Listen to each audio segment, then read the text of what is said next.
প্রথমে half cup মসুর ডাল জলে খুব ভালো করে ধুয়ে ভিজিয়ে রাখবো। এবার দুটো ডিম খুব ভালো করে সেদ্ধ করে খোসাটা ছাড়িয়ে দু টুকরো করব।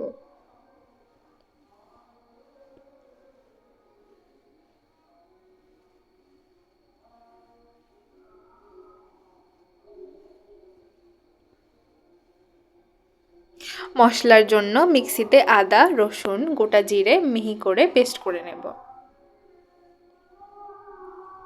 এবার কড়াই বসিয়ে তেল খুব ভালো মতো গরম করে সামান্য নুন আর হলুদ দিয়ে ডিম দিয়ে লাল করে ভেজে তুলব।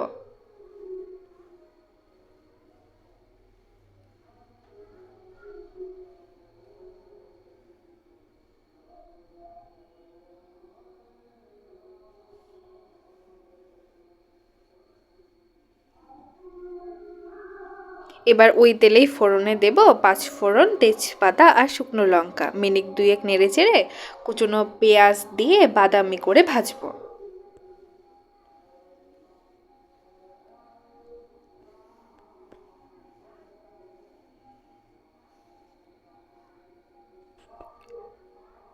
এবার বাটা মশলা, নুন, হলুদ, কাশ্মীরি লঙ্কার গুঁড়ো দিয়ে মশলাটা খুব ভালো মতো করে কষবো।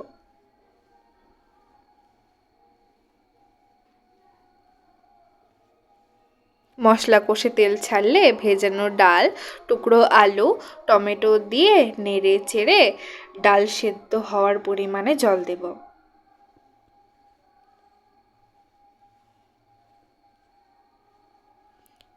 এবার মিনিট 15 পর ঢাকনা খুলে সব সেদ্ধ হয়ে আসলে ভাজা ডিমগুলো দেব।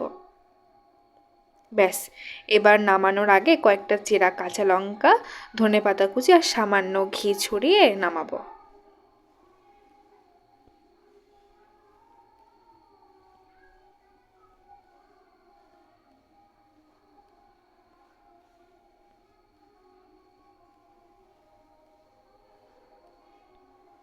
তোমরা সাবস্ক্রাইব করে দাও। ওকে, টাটা।